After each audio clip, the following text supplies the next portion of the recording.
सिंध और बलूचिस्तान के सार्फिन के लिए गैस मजीद महंगी करने की सुई सदरन की दरख्वास्त पर ओगरा कल कराची में समाअत करेगा।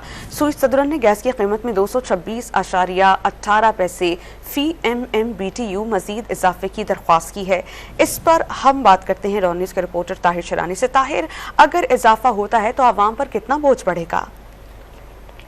देखें, निगरान हुकूमत की जानिब से 1 नवंबर से तकरीबन 200% तक गैस की कीमतों में इजाफा किया जा चुका है और जून 2024 तक 401 अरब रुपए का इजाफी बोझ सार्फिन पर पड़ेगा।